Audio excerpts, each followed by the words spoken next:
శ్రీ సత్యసాయి జిల్లా ధర్మవరం నియోజకవర్గం వైఎస్ఆర్ కాంగ్రెస్ పార్టీ అభ్యర్థిగా కేతిరెడ్డి వెంకటరామిరెడ్డి నామినేషన్. శివానగర్ శివాలయంలో ప్రత్యేక పూజల అనంతరం ర్యాలీగా బయలుదేరిన కేతిరెడ్డి వెంకటరామిరెడ్డి ఆర్డీఓ కార్యాలయంలోని నామినేషన్ దాఖలు చేసిన వైఎస్ఆర్ కాంగ్రెస్ పార్టీ అభ్యర్థి కేతిరెడ్డి వెంకటరామిరెడ్డి వేల సంఖ్యలో ర్యాలీగా బయలుదేరిన వైఎస్ఆర్ కాంగ్రెస్ పార్టీ నాయకులు, కార్యకర్తలు, అభిమానులు.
నేను ఈరోజు నామినేషన్ వేయడం జరిగింది.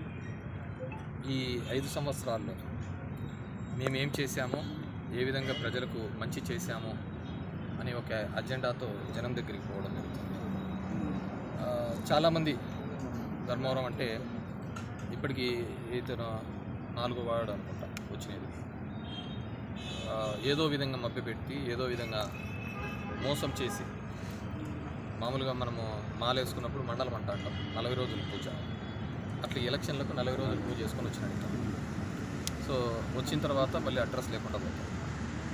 ఇంతకుముందు నేను చెప్పిన విధంగానే కలుబుల్లి మాటలు, నేను అదే జింకు కావాలా, బంకు కావాలా, ఇంకేదైనా కావాలా అని చెప్పి మభ్య పెట్టడం, కొత్త తరహా రాజకీయ ప్రయత్నాలు ధర్మవరంలో జరుగుతుంది. ధర్మవరం నియోజకవర్గం అదేంటంటే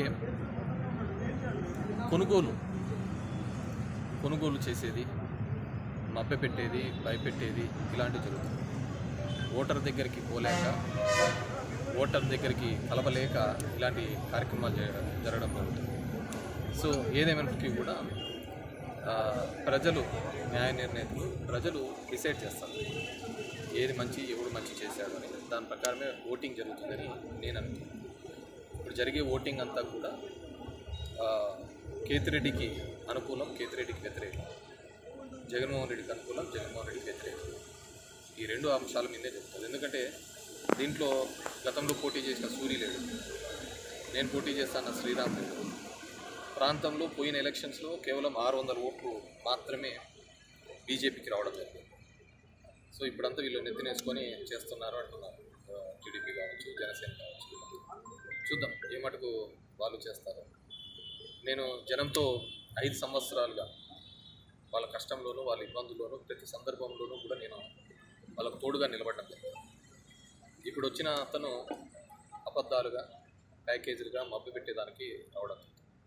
సో ఇట్స్ పబ్లిక్ ఎవరు కావాలి అనేది డిసైడ్ చేస్తారు. ఈసారి కొట్టే ఆ దెబ్బతో ఇంకెవరైనా కానీ ఈ ఫాస్ట్ ట్రాక్ కోర్సులలో వస్తూ అంటారు కదా రాజకీయాలకి, అలాంటి వారికి ఖచ్చితంగా చర్మగీతం పాడతారు. జనం దగ్గర ఉంటేనే, జనంతో ఉంటేనే ఓట్లు వేస్తారనేది ధర్మవరంలో ఈ ఎలక్షన్స్ ద్వారా నిరూపించబడతారు. Thank you. ఏమైనా ఉన్నాయి క్వశ్చన్స్?